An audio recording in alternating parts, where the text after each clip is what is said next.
world with what is called tools, threats, opportunities, weakness, and strength. He didn't work for that. He went on and made it before he came and made it SWOT. And SWOT is strength, weaknesses, opportunities, and threats. The region between the strength and the weakness is the internal strength of the organization, or popularly called internal input of the organization. And then at the opportunity and threat region, in between that is the external input of the organization, or popularly called external input of the organization.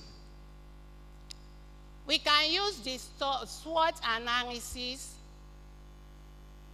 to rate employees in business education program, employees and staff. Here, the SWOT, the S, which is strength, gives them opportunities to build professional networks, expose them to internship. Employees at this stage combine work experience with academic knowledge and opportunities to upskill and remain competitive in their job markets. W, which is weakness. It gives students lack of practical experience in real-world business scenario. Employees at this stage has risks of burnout due to heavy workload. Vice Chancellor, sir, I think we can check, there is need to check the workload of some of our staff and probably see how it could be reduced for them not to be burned out. And it gives them potential difficulties.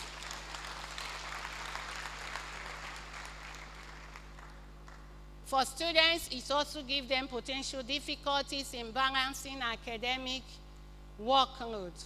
For staff, which is employees, time constraint due to balancing workload and education. Let me say there is need to work with it. O, which is opportunity as access to internship, growth in global business opportunities to pursue professional certificates. It gives employee access to leadership roles and management positions. It also helps them networking with academic and industry leaders. Threat, which is T, intense competition among graduates for limited jobs, reluctant to support employee pursuing further education, economic downturns leading to financial strain for students, and high competition for promotion among qualified peers equally. Product life cycle. Product life cycle was propounded by Raymond Vernon in 1960. Product life cycle, the first graph talks about the introduction, the growth, the maturity, the decline. And the second graph still have the introduction, the growth, the maturity, the decline. But what makes the difference between the two graphs is that the second one has at maturity a product extension. Instead of declining, we can extend our products. There is need for that. We shouldn't work at the decline stage. At this point, we need to diversify. We need to create more sense of businesses. We need to have some other options that it will work. Vice Chancellor, sir, this graph is important because we could use this graph to rate our students and employees, as seen in the next slide, using product life cycle to categorize staff and students. Introduction gives us the new staff who are beginners. They have not mastered the classroom. I'm sure every lecturer seated here will attest to that. The first day, the second day you went to class, it will attest that you have not. And so the students, they are beginners at that stage. Some of them would have missed the hall and all the rest of things. The growth stage, the developing staff. The staff is now developing, getting used to the teaching strategies and teaching methods, applying the epistemological and pedagogical perspective of the learning methods, and then building up.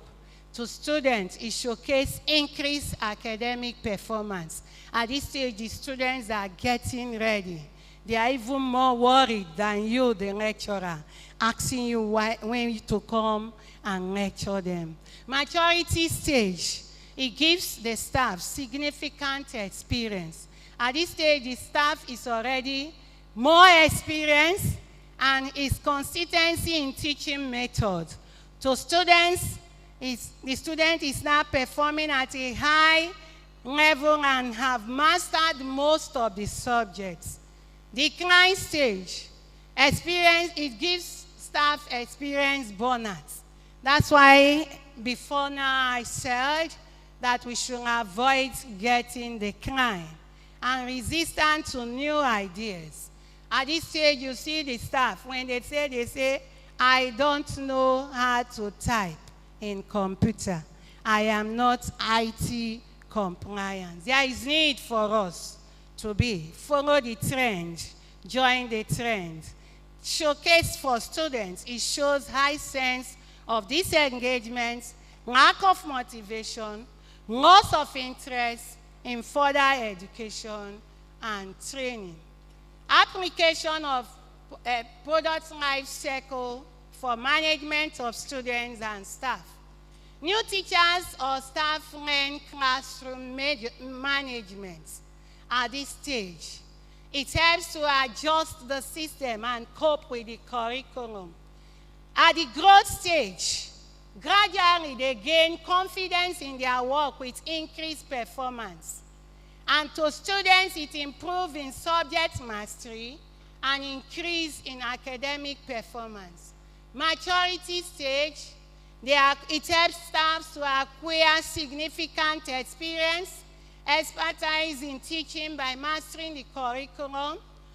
To students, it gives them mastery of most subjects and are gradually at the top percentiles. The decline stage, teaching methods for staffs are not effective or relevant anymore.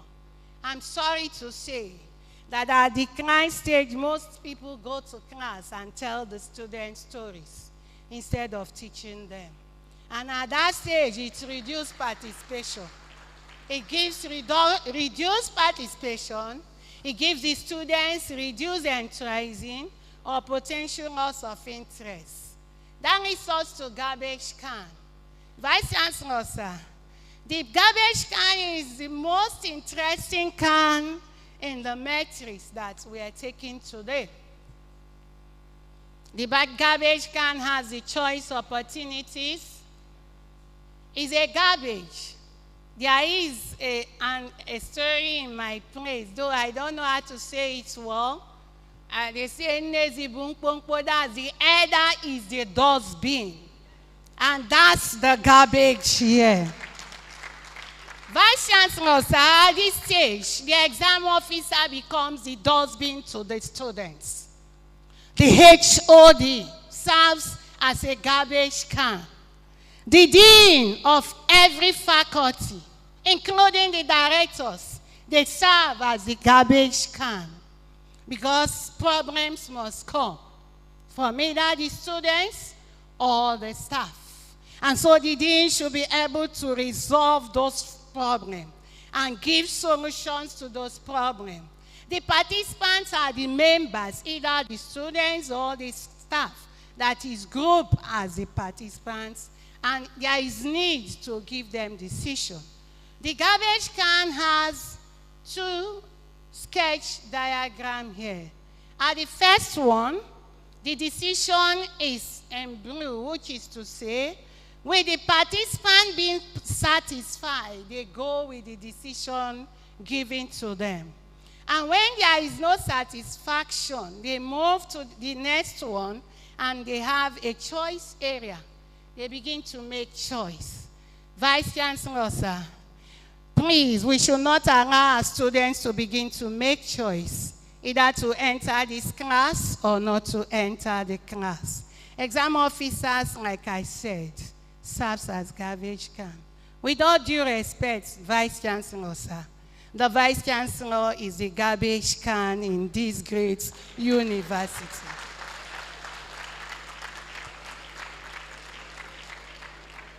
Key components of the garbage can model. Problems are the issues that need resolution. It's important that every problems that come, there must be resolution to it. Solutions are the potential answers to address the problems. We must give solutions to them by giving them an answer. Participants said previously are the individuals involved in decision-making process. And the choice opportunities are the moments where decisions are expected to be made. Application of the garbage can model to business education. One, it categorizes staffs and students based on their involvement in problem solving and solution implementation. It enhances participation by tailoring tasks to strengths or improving engagement strategies. It gives an insight from the metrics to refine program strategies. It integrates solution providers into discussion to ensure their contributions align with actual problems and convert observers to problem solvers through interactive classes. Epistemological and pedagogical perspective of the models and matrices. This is where I lifted my topic from. Very important. Boston, identify patterns, trends, and outcomes in resource allocation. For pedagogy at this stage, we need to talk about the topics or learners are categorized based on their growth potentials, which is the stars, the question marks, the cash cow, or the dogs. Answer of 8 learners with new and existing knowledge. The pedagogy here is to prioritize teaching content with curriculum design, very important. Product life cycle, epistemological, it gives us knowledge acquisition. And it gives us knowledge acquisition is understood as a process. For the pedagogy, the life cycle of learning topics or method with teaching approaches. SWOT categorizes knowledge into internal and external factors, helping decision makers identify strategic insights. The pedagogy is to identify strength in engagement strategies. Garbage can. Knowledge is seen as eminent and non-linear. It supports flexible learner-centered. Key benefits of the group matrix imperatives. It facilitates experiential learning. The group matrix imperative facilitates experiential learning. It promotes collaborative teaching. It develops leadership and management skills. It gives us an enhanced curriculum relevance. It improves essential methods. It supports business educators' development, encourage addition and diversities, and it fosters innovation and creativity. Benefits of using the group matrix imperatives. One is that it gives us an improved focus. Each time we use either of these matrix, we have a focus. Either we classify ourselves as the cash cow, the dog for Boston, or the question mark or stars. Or we use the product life cycle, the introduction stage, the growth stage, maturity, and the decline. I know some will be saying product life cycle is for products. Yes, but I'm saying that with the knowledge we have, this product life cycle can be used to categorize stuff and also help us, because it will help us to improve our focus. The next one benefit is that it gives us effective performance management. When we categorize or group ourselves in either of these matrices we have seen, we begin to perform better than ever before. You will not wait for someone to tell you to do something.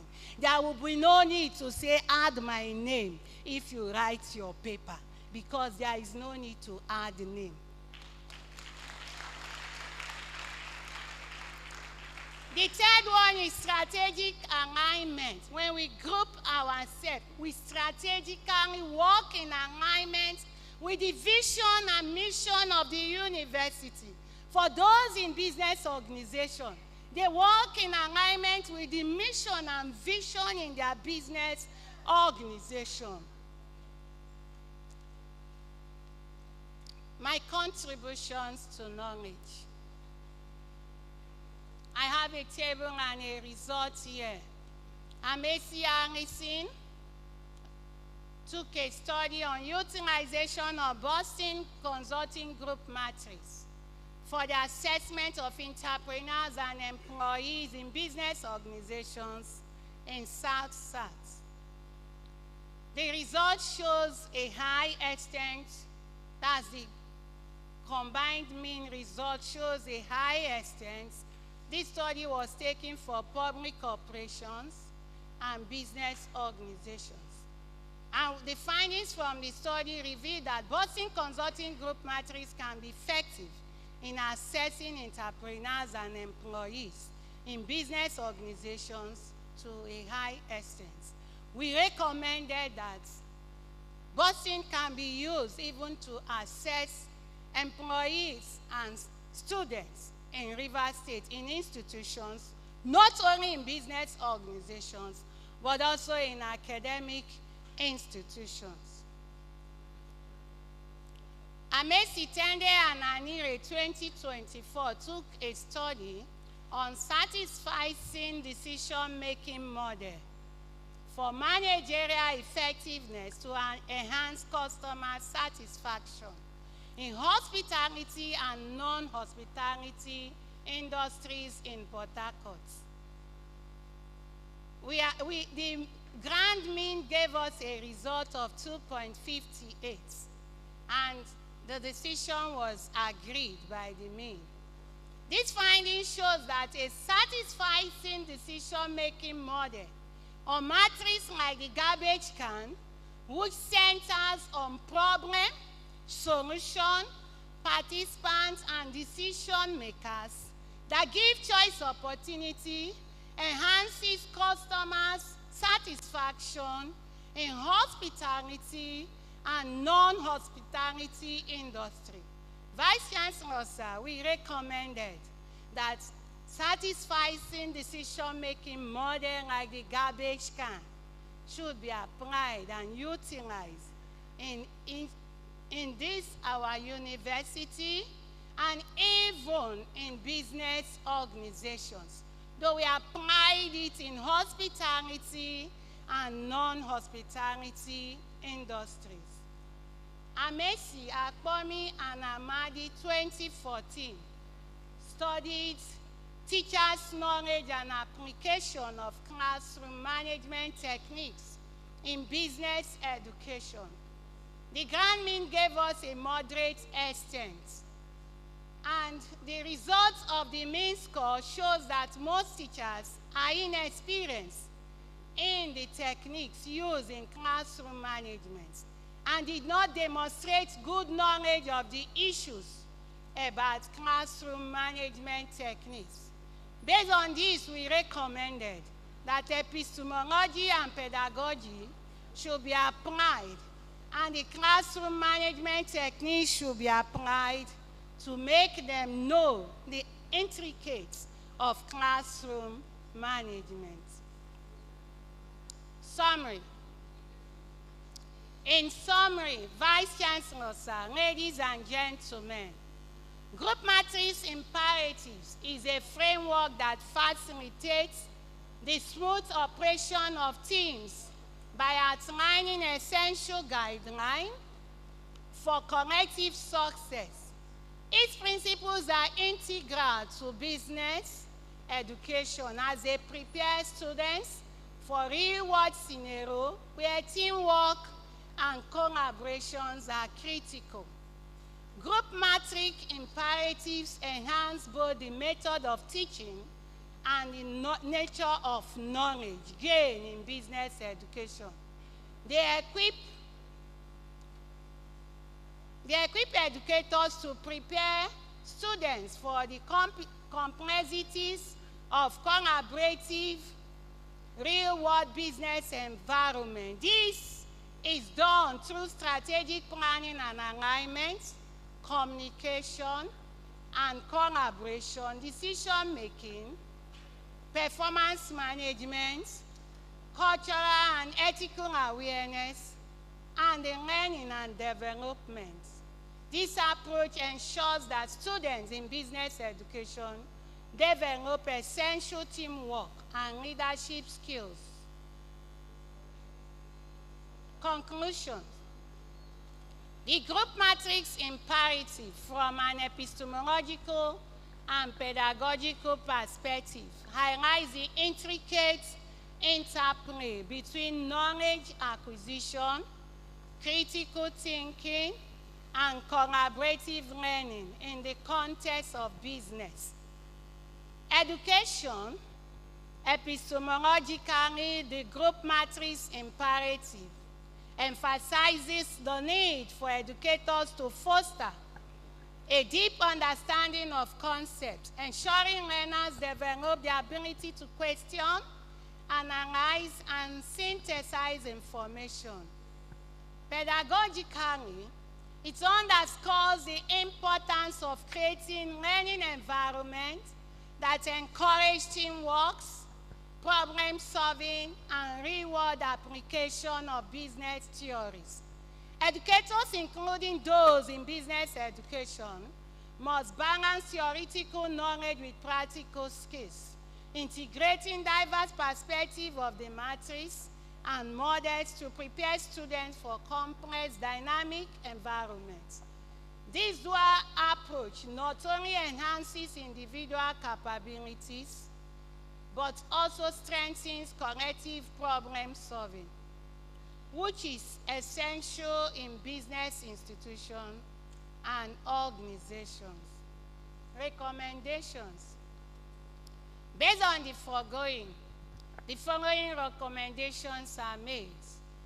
Effective application of the group matrix and model in teaching and learning to equip and enhance learners with real-world and world-of-work experience.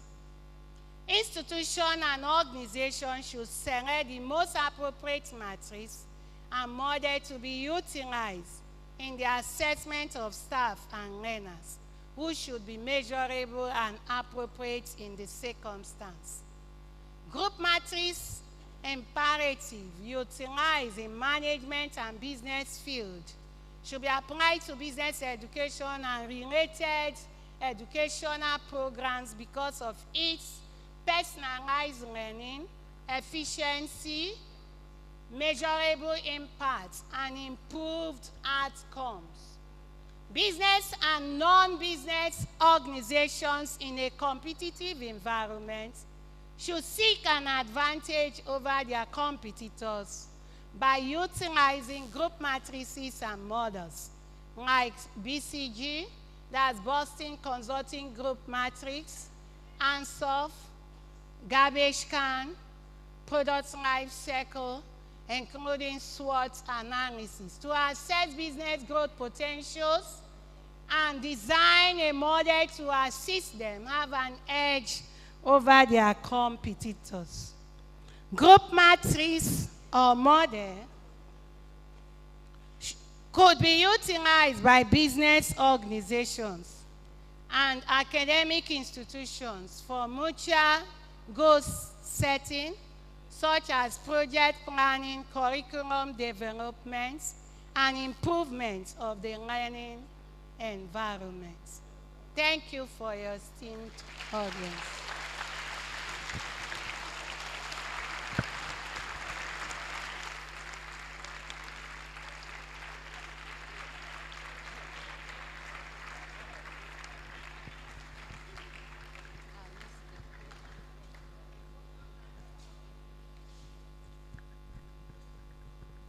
Acknowledgements.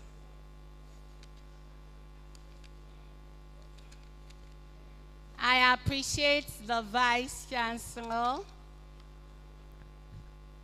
and it is with great honor and gratitude that I deliver this 108th inaugural lecture today.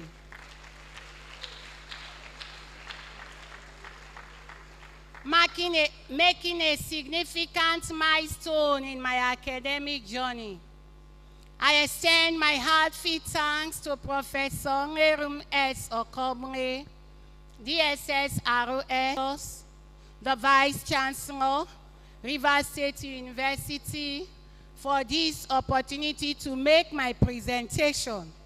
I also appreciate Professor Victor A. Akujuru, Deputy Vice Chancellor of Administration, Professor Valentine Biyombo-Pepu, Deputy Vice Chancellor Academic, the Registrar Mrs. I.B.S. Harry, the Librarian Dr. J.C. Ares Mecha, and the Bursar Dr. G.O. Eke, including all past Vice Chancellors, with special reference to Emeritus Professor S.C. Achinehu, who employed me as a graduate assistant for their unwavering support and for providing a conducive environment to this academic growth. I appreciate Professor N.H. Okoima and the Senate Lecture Committee members, Professor Jones Jaja, Professor John Ohaka, Professor N.H. Ewafo, and Mr. Victor Banigo. Thank you for your guidance and support.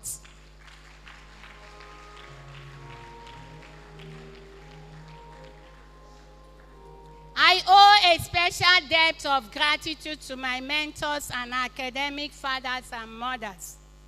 Emeritus Professor W.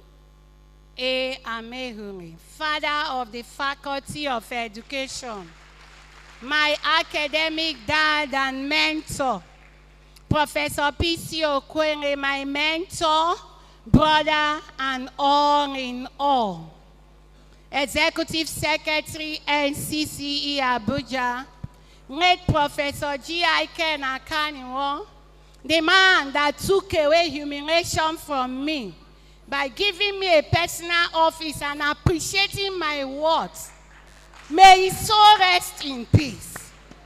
I appreciate his lordship, the Honorable Justice Simeon C. Amadi, Chief Judge of Rivers State, one of my role models in academic pursuits, and who also honored me for the feat I have attained today. I appreciate Pastor Elvis Chinda and Mrs. Angela Elvis Chinda, my surrogate father and mother. I appreciate Professor B. Owosu, Professor C. Emile, Dr. Stella P.C. Okwere, High Chief Emeka Beke, Honorable Charles Beke, Pastor T. Odo, late Pastor P. Ugoji, Pastor Professor T.A.T. Wawa, Eze Dr. Etsezo Bilorukani, and late Professor S.I. Okwanaso, my PhD supervisor, who taught me all I needed to know in academics. May his soul rest in peace. You all played a role in my life by your guidance, provision, and encouragement that enabled me to reach this point. I remain ever indebted to you all. Special thanks to Professor O.B. Owe for appointing me as acting head of department in 2019, and to Professor Nkpolu-Oroworukwo for renewing the appointment in 2021 and 2022. I appreciate Pastor A.S. Tende, Professor E.T. Jaja, Professor E.C. Chuku, Professor P.N. Ede. I appreciate all here. I am grateful and indebted to Rumi Bere family, my own family. I appreciate you, and I appreciate my mom and my bonus mom. Mama, can you stand and greet the brethren? I appreciate you. I appreciate my bonus mom, Mrs. Comfort Amesi, Joseph Amesi. I appreciate you all. Please, because of time, let me go towards the end and appreciate you. My appreciation is here. My special appreciation and recognition to Professor T. Adolphus, Professor D. Idimpa, Right Justice PNC Agumagu, P.A.U. Nodim, Professor N.S. Amadi, Dr. C.O. Suji, Dr. B.W. Amerumi, and others in the book here. I appreciate you all. I am deeply grateful to my colleagues and members of Business Education Department. Please check my appreciation, you'll see your name. My sincere gratitude to all my past and present students. I appreciate you for making me to learn more alongside with you. I appreciate the Dean, Faculty of Education, and members of Faculty of Education. Please, your names are there because of time. I also appreciate friends and associates of Professor Joy Amesi, and all who contributed directly or indirectly to the success of my academic